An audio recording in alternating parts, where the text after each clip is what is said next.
Conservative commentator Ann Coulter is a best-selling author and syndicated columnist. Her latest book is Guilty: Liberal Victims and Their Assault on America.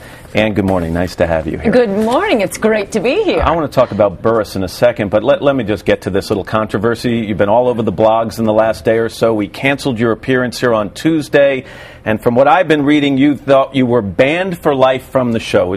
Were you behind that report? No, I didn't say that. That was from a reliable news report that, by the way, has never had to retract a report on exploding GM trucks. But I do note that, like NBC. So we're either dead or you weren't banned. It apparently took 8 hours for the Today Show to remember that there was a Wednesday show that I could be invited back to. It took the Drudge Report posting that for the Wednesday invitation to appear, but I'm very happy to be here. You said all kinds of things that one of the reasons you weren't on the show is because the mainstream liberal media hates conservatives. I mean, you do know that we... I didn't say that. Yeah, you did. Where did I say that? I think it was on Hannity and Combs or something like that. That the mainstream media hates conservatives? Yeah. I didn't say that. You know that we've had every major I have much more colorful conservative... language. I mean, you're capturing the thought. That's just not my language. Do you think, though, that much was made of this and maybe you helped fan the fire here a little bit to make a controversy? No, I don't think I'd be sitting here now if it hadn't been a headline on Drudge. But let's get to the book, because I do want to talk about the book. But we've had you on so many times in the past. After every book, you've always been invited back. Why would you all of a sudden be banned? Why? I don't know. I mean, that's not for me to answer what your motives are. We traded you out for Tony Blair yesterday. And I think that's a pretty good switch. Well, you had more than Tony Blair on for 4 hours. Yeah, right. But you were in your slot where you were supposed to be yesterday morning was Tony Blair. And Rachel Maddow and various gossip columnists and a bear. Afterward. The point is, I was canceled twice, and it wasn't until the Drudge Report ran a headline on its own reporting, and the Drudge Report has never had to retract a report. You know what that expression is? Just because you're paranoid doesn't mean you don't have enemies. But anyway, let's get to the book. Let me get to Roland Burris first. Let me get to Roland Burris first. What's going on here? Has Rod Blagojevich pulled a fast one on the Democratic leadership here? I am like Roland Burris. I was turned away, but I'm back. But, I mean, has he pulled one over on the Democrats here? Look, I haven't been following this. I have a brand new book out. I'm very happy about it. All I can say is they're all Democrats, so I don't really care what happens. But I do know, I have read the Constitution, and the Senate cannot turn away an appointed senator by a sitting governor. They can't do it. In the book, you say that liberals play victims all the time, and then they use that victimization to go on the attack. Right. You also say that the liberal media and Democrats are out to accomplish the same thing. They want to destroy America. So, I mean, go ahead. Why do liberals and the media want to destroy America? Why? Their motives? Well, I'd have to be their confessor or psychologist to understand that. I'm describing the results. And one beautiful example of this, my chapter 2 of the book, is the exaltation of single motherhood. It's promoted in the New York Times, in all of the glossy women's magazines and Hollywood movies. And we now know, after 30 years of promoting single motherhood, of the courts destroying the institution of marriage, that children raised without fathers are filling up the prisons, are 70% of the teenage runaways, of teenage pregnancies, of rapists. Hasn't the mainstream media also done extensive reporting on the problem of the disintegration of the American family? Not so and much. Talked about the responsibility that needs to be held by men and fathers and all that sort of thing? Not so much, actually. I mean, I think I document that pretty well. You have Barbara Ehrenreich, who used to be a regular reporter for Time magazine and the New York Times, and she is constantly denouncing the nuclear family. National Organization for Women has a bumper sticker. One nuclear family can destroy your whole life. There are a lot of other voices that say, hey, we need fathers and mothers to raise children together. The point I want to make with this is you say it, and I don't have time to read the whole excerpt from the book, and if people want to buy it, they should go off and do that. But you say it in a fairly outrageous way, the last sentence of which, and I need my glasses now, the last sentence of which is, countless studies on the subject make clear, look at almost any societal problem, and you'll find it is really a problem of single mothers. Yes. And I think Harry Smith, tried to raise this point with you yesterday.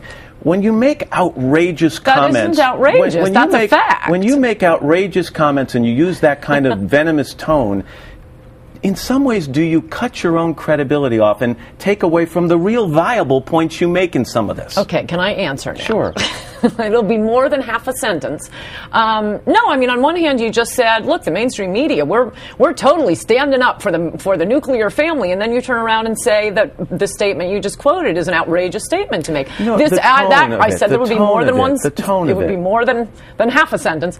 What I just said there is absolutely true. Look at any societal problem. It is a problem of single motherhood. I quote Charles Murray saying basically the same thing. Well, let me just clear you up. You said almost any. I mean, if you want to say any societal problem is a result of single motherhood, that would be crazy.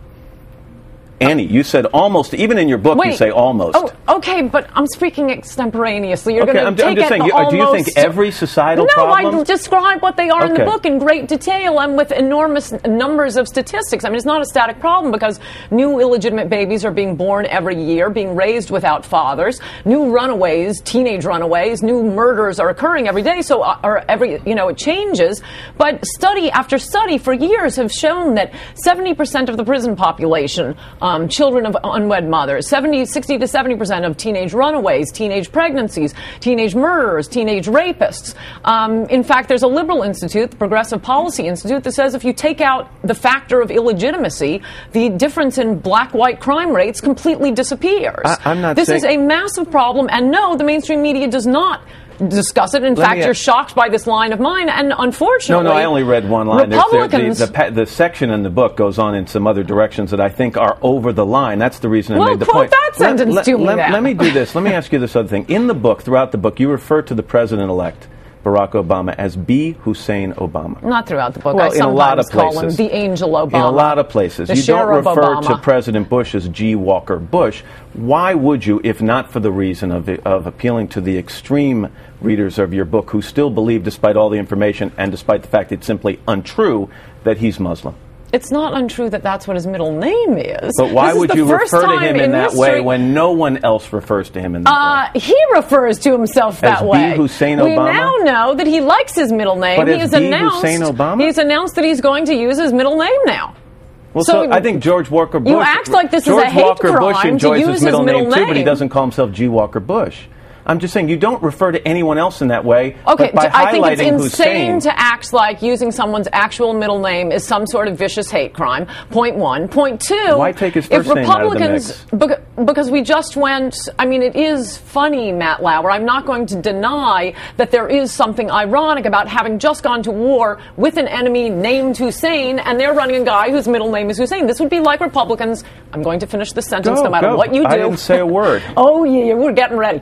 In 1948, running instead of Thomas Dewey, if it were Thomas Hitler Dewey, if that were his middle name, I think it would have come out. If we were running candidates named, Would we have called him T. Hitler Dewey? I think it would have been mentioned. We've just come through an election cycle where it seemed to me, and maybe I'm completely wrong, because apparently, according to you, I'm wrong about most things, but that people have decided it's time to address the issues that face this country, the economy clearly one, unemployment, things like that, and to maybe concentrate less on what divides us. Did you not get that sense from this? I mean, no. I'm just asking, you didn't get that sense from this election? No, to the contrary, and as I detail at great length in this book, we didn't, to say we want to concentrate on the issues, then why wasn't B. Hussein Obama asked about the issues? He was asked, as I describe over and over in my book, the tough gotcha questions he'd get from the media were things like, how did you feel tonight? You must have been thinking about your parents. Do you not get That's a sense, from though, Brian that Williams. Meanwhile, Sarah Palin is memorizing the last 7 kings of Swaziland. That they want a different attitude, that they want maybe to start to pull together? No, I think liberals want conservatives to stop talking so that you can keep telling us how marvelous B. Hussein Obama is. You were not asking him about the issues during the campaign, which is why, well, the next 4 years, I think, are going to be a surprise for all of us because he can't keep voting present. George Bush leaving office in 2 weeks. What are your thoughts on his departure? Well, I'm grateful to him for keeping the nation safe for the last 8 years.